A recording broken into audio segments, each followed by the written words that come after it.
국회에서 통과된 노조법 개정안, 그리고 정부가 내놓은 노조회계 투명화와 불법행위 근절 대책 등 지금 노동계에서는 노사관계를 둘러싼 갈등의 골이 깊어지고 있는데요.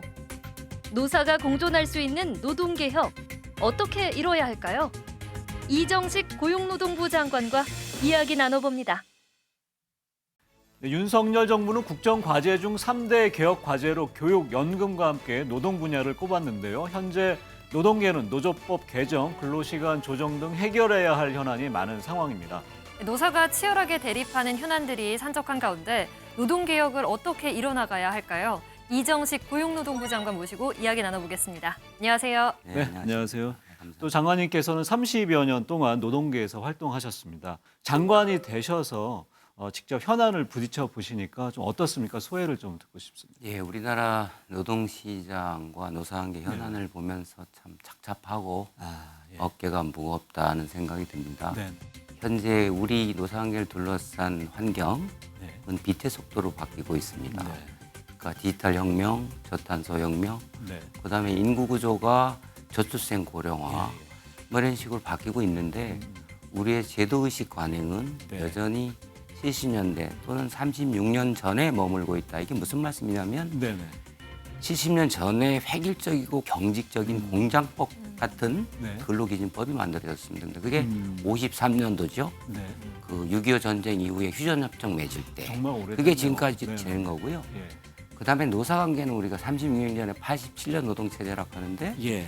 전투적 갈등적 노사관계가 네. 지금까지 지속되고 있는 겁니다. 예. 이런 것은 글로벌 경쟁력에 맞출 수도 없고 경쟁력도 저하되고 결국은 이 노동 문제는 국민들의 일상적인 일자리 문제와 관련돼 있어서 네네네.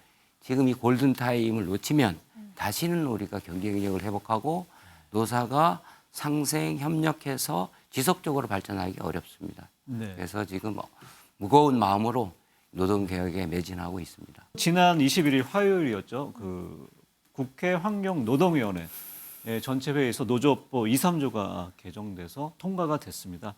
노정법 개정안 일단 주요 내용이 어떤 건지 먼저 좀 설명을 예, 드리겠습니다. 크게 세 가지로 볼 수가 네. 있습니다. 노동조합이 만들어지면 교섭을 요구하는데 교섭 상대방이 있잖아요. 그러니까 사용자의 범위를 확대했다. 그다음에 파업을 할 때 쟁의 대상을 넓혀서 현재는 노동위원회라든가 법원의 이 사법적 구제 절차에 의해서 해결하게 돼 있는 임금 체불, 그다음에 해고자 복직, 뭐 이런 것도 노동조합에 요구하고 교섭하고 안 되면 파업으로 예. 실력 행사로 해결할 수 있게 돼 있다. 네. 그다음에 세 번째는 불법으로 인한 책임을 손해배상을 물게 돼 있는데 네. 이것에 대해서도 제한을 하게 돼 있다. 이렇게 돼 있습니다. 장관님께서는 이 노조법 개정안에 대해서 반대한다고 그러셨는데 이유를 좀 들어보고 싶습니다. 누차 저희들이 이것은 노조법 몇 개 조항을 고쳐서 해결될 문제가 아니고 네. 잘못된 관행을 바꿔야 되고 법을 손대게 되면 종합적으로 충분한 사회적 논의와 공감대를 통해서 바꿔야 된다라고 네. 저희들 의견을 제시했습니다. 이번 법은 어떤 문제가 있냐면 이게 노조법인데 노조조합법은 제1조에 법의 목적이 이 법은 헌법에 의해서 노동자들의 노동상권, 그러니까 노조를 만들고 교섭하고 단체행동 네. 할 수 있는 거죠. 노동상권을 보장함으로써 노동자들의 근로조건을 개선하고 네. 사회경제적 지위를 향상시킨다. 네. 이게 목적이에요. 또 하나는 예. 갈등을 공정하게 조정하고 예방함으로써 산업평화, 노사관계 안정이 평화. 된다는 거예요. 예, 예, 산업평화와 네. 국민경제 발전에 기여하도록 이 법이 목적이 돼 네. 있습니다. 그러면 이 법의 조항을 개정할 때는 헌법과 이 법의 기초에서 이 법의 목적에 맡겨야 되는데 네. 이제 아까 세 가지가 개정됐다고 그랬지 않습니까? 네. 첫째는 법치의 근본을 해할 수 있다. 네네. 법상 도급을 주면 네. 이 원도급자는 근로조건에 대해서 저기다 일을 완성해라고 맡겼기 때문에 그렇죠. 예. 근로조건에 대해서 책임질 일이 없는 거죠. 일 완성해 주세요 준 거랍니다. 네. 이런 이제 민법의 기본 질서랑 이제 안 맞는 거죠. 네. 이제 형법하고 관련되는 문제인데 형법은 뭐냐면 이게 이제 원청에 노동조합이 있다고 칩시다. 네. 원청에 노동조합이 있는데 노조에서 이제 보면 예측이 가능한 게 네네. 아, 언제 우리 무슨 노조에서 무슨 내용을 가지고 교섭을 하겠네? 그래서 합의를 했어요. 네. 그런데 갑자기 다른 노조들이 또 교섭을 요구할 수 있는 거예요. 네. 어느 노조가 뭘 가지고 요구할지가 모르는 거예요. 예. 그게 불확실한 겁니다. 네네네. 경제는 그 확실성이 굉장히 중요한 거죠. 그렇죠. 그래서 이것도 근본적으로 헌법에 네. 재산권에 대한 제약하고도 연결돼 있어서 그런 이제 법적인 문제가 있고요. 두 번째는 이게 이제 힘에 의한, 그러니까 옛날에는 그 교섭을 해서 해결할 게 있고 사법적인 구제 절차, 그러니까 법 네. 절차대로 가는 거 있잖아요. 네. 만약 이런 걸 모든 걸 힘으로 해라, 네네네. 서로 교섭해서 이러면 갈등이 더 심화되고 사법 리스크가 증대되고 네. 그렇게 돼서 불확실성은 경영환경이 불확실성이 커진다. 이렇게 되면 세 번째 문제는 지금 글로벌 경쟁이 치열하게 되는 속에서 노사가 힘을 합쳐서 네. 이 불확실한 환경에 대비해서 열심히 가야 되는데 이 불확실성에 더해서 사법 리스크라는 불확실성이 더해지면서 이 지혜는 네네. 고스란히 약자인 노동자들한테 돌아간다. 뭐 기업들 그 부담은 말할 것도 없고요. 네. 예, 그렇습니다. 노조법 개정안이 국회를 통과하게 되면 산업 현장에선 많은 부분들이 달라질 텐데요. 또 경영계도 부담이 될 것 같고요. 어떻게 보시나요? 예, 노사 모두 부담이 클 거다라고 생각하는 것이 맞을 것 같습니다. 이제 기업 경영에 있어서 가장 어려운 것은 불확실성이 커진다는 거거든요. 네. 경영 환경이 급변하니까. 네. 그런데 또 하나는 우리나라 법 제도가 너무 이게 모호한 게 많아서 사법 리스크가 커진다는 네. 겁니다. 그런데 이번 2, 3조가 되면서 기업 경영 환경은 2배, 3배로 더 불확실성이 커지고 사법 리스크는 증대가 되죠. 그렇게 되면 결국은 뭐냐? 힘이 더 들게 돼 버린 거죠. 그러면 기업이 어려지고 경제가 어려지면 당장 벌어서 먹고 살 수밖에 없는 약자인 노동자들이 더 힘들어지는 겁니다. 그래서 지금 우리는 이분법적으로 이거 사용자한테 유리한 건 노동자의 불리해, 노동자한테 유리한 건 사용자의 불리해 이게 아니라 노사가 공동 운명체거든요.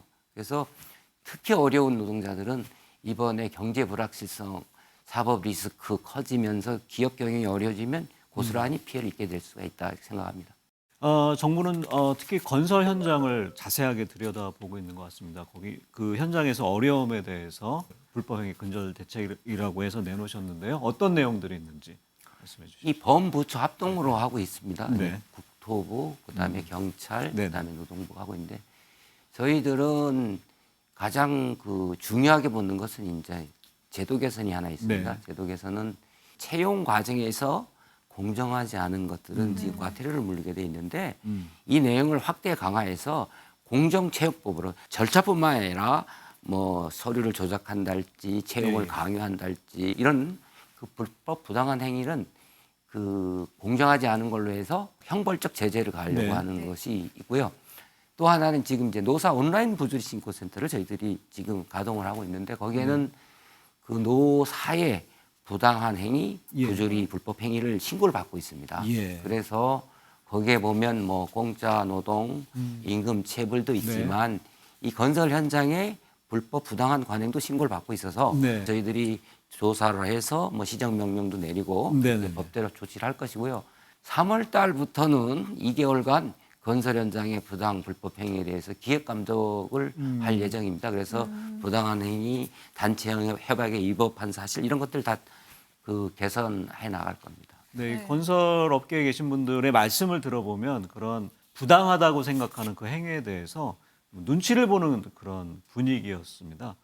그런 분위기에 대한 것도 인지를 하고 계실 텐데 이런 부분들은 어떻게 점검하실 계십니까? 그래서 이제 정부 대책 중에 하나는 네네. 그 신고하는 사람이 피해를 봤다는 사람이 그 두려워하지 않으면서 그 보호받는 느낌으로 신고를 할 수 있도록 여러 가지 대책을 강구하고 있고요. 네네. 여기서 이제 강조하고 싶은 것은 노사관계는 동전의 양면이다 이렇게 보고 있거든요.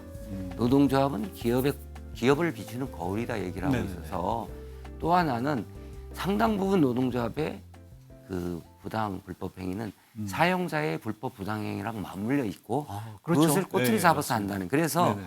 한편으로는 사용자의 부당한 행위도 없애도록 저희들이 하고요. 네네. 그리고 또 그분들이 그러한 원천적인 불법 행위를 하지 않도록 그 제도도 개선하는 것을 네네. 병행하고 있습니다. 네. 노사 법치의 일환으로 노조회계 투명화를 추진하고 있다고 들었습니다. 이건 왜 중요한 거죠? 한마디로 표현하면 우리나라의 그 과거에 탄압받고 억압받고 저임금 장시간 노동 체제에서 노동 기본권이 보장되지 않았던 때와 달리 지금은 웬만한 것은 다 합법적으로 그 법 테두리 내에서 요구하고 교섭하고 파업도 할 수 있거든요. 이런 상태에서 불합리적한 노사 관계가 있습니다. 이제 이것들을 고쳐야 되는데 우리가 이번에 하려는 것은 바로 이렇게 합리적인 노사로 가기 위한 노동조합의 자주성과 민주성의 토대인 회계 투명성을 네. 법에 나와 있는 대로 제대로 하고 있는지 저희들이 확인하고자 하는 것인데 이제 많은 노조는 협조를 했지만 또 다른 노조들은 이제 그 협조를 안 하고 있습니다. 그래서 이제 이 부분에 대해서는 제도 개선도 이제 동시에 저희들이 지금 추진하고 있습니다. 그럼 이와 관련해서 정부의 앞으로 계획은 어떻게 되는지 궁금합니다. 이게 크게 두 가지로 나눌 수 있습니다. 현재 40% 가까이는 이제 제대로 네. 그 자료를 제출했는데 제출하지 않은 데 대해서는 일단 시정 지시를 시정 기간을 14일 동안 주게 돼 있습니다. 주고 안 되면 과태료를 부과하고요. 그 다음에 이제 저희들이 합리적인 의심이 드는 부분에 대해서는 현장 조사도 나갈 겁니다. 그런데 그것에 대해서 거부하거나 방해하면 질서행위 위반에 관한 법령에 의해서 또 과태료를 부과할 겁니다. 이 과정에서 무리하게 노동조합에서 뭐 폭력을 행사하든 그러면 그건 또 관련 법에 의해서 공무집행 방해라든가 저희들이 법적인 조치를 취할 것이고요. 근본적으로는 노조로부터 독립적인 그러나 전문적인 회계 감사인이 제대로 조합원의 알 권리를 보장하는지를 도와드릴 수 있도록 제도를 개선해 나갈 겁니다. 네. 네, 이제 다른 얘기를 해보겠습니다. 코로나로 인해서 중단됐던 대한민국 채용 박람회가 곧 개최된다고 들었습니다. 어떤 내용인지 말씀해 주시죠. 금년도 상반기는 일자리에 대한 우려가 많이 있습니다. 네. 이런 상황에서 일자리 문제에 대해서 선제적으로 정부가 대응하기 위해서 이제 3월 2일, 3일간 네. 우리가 2023년 채용 박람회를 합니다. 이제 세 가지를 이제 운영하려고 합니다. 이 네. 채용관, 그다음에 채용 설명회관, 고용 서비스 체험관 이 세 가지를 하려고 네. 하는데 지금 뭐 담당 국에 확인을 해보니까 너무 많이 지금 그 수요가 몰려가지고 네. 대성황을 일 거라고 하는데 그만큼 성황리에 된다는 것은 아프게도 일자리 문제가 심각하다는 거고 네. 그리고 상시적으로 좀 잘 안 되는 부분이 있다. 그래서 우리가 글로벌 리딩 기업들 뭐 삼성 같은데 이런 데서는 이제 채용 설명회 같은 것도 할 거고요. 앞으로 네. 채용 계획을 해서 그리고 반도체라든가 ICT, 자동차 등 주요 대기업들 네. 100대 기업 정도 되는 것 같은데 이제 직접 채용을 그 자리에서 하는 거죠. 그래서 네. 채용도 하고 그 다음에 이제 고용 서비스가 뭐 이런 게 있다라는 것을 이제 체험할 수 있는데 뭐 AI 면접은 어떻게 보는가, 지원서는 어떻게 내는가, 그다음에 옷도 좀 빌려주고 뭐 이런 여러 가지 체험할 수 있는 공간을 다채롭게 준비하고 있습니다. 네. 네. 또 이렇게 오프라인 말고도 온라인에서도 네. 채용 박람회가 열리고 있다고 들었습니다. 네. 이와 관련된 정보를 좀 말씀해 주신다면요.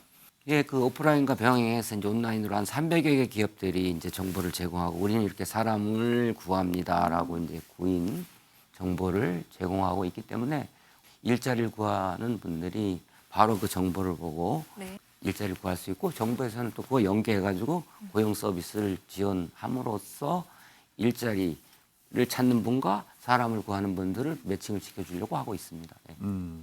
말씀을 들어보니까 노동계에 대한 애정, 노동, 또 경영자, 상생하는 그런 메시지에 대해서 간절한 마음 저도 느끼겠는데요. 마지막으로 앞으로의 계획이나 바람이 있으실 것 같습니다. 그 내용을 좀 말씀해 주시죠. 대통령께서 그 올해 노동개혁의 원년이고 노동개혁은 정치, 정파, 네. 이념, 노사를 떠나서 반드시 해야 할 이번 기회를 놓치면 안 되는 시대적 사명이고 국민의 명령이다 이렇게 네. 말씀을 하셨는데 일하는 현장의 노사가 힘을 합치고 제도 의식을 현대에 맞게 글로벌 수준에 맞게 고쳐서 정말 열심히 일하고 네. 서로 협력해서 모두가 잘 사는 이런 나라, 이러한 일터를 만들기 위해서는 반드시 이번에는 개혁을 성공해야 된다는 생각을 갖고 있습니다. 네. 지난해에 이어서 올해도 경제와 고용 여건이 어려워질 것이라는 전망이 많은 가운데 정부는 노동개혁이라는 난제 해결에 나섰습니다. 시대의 변화와 국민 요구에 맞는 개혁이 법과 제도 마련으로 잘 뒷받침이 됐으면 합니다. 네, 그러기 위해서 고용노동부가 많은 노력을 하고 있다는 생각이 드는데요. 그런 노력이 결실을 맺어서 공정하고 안전한 노동시장이 조성되길 기대해 보겠습니다. 오늘 토요 포커스는 여기서 마치겠습니다. 지금까지 시청해주셔서 감사합니다.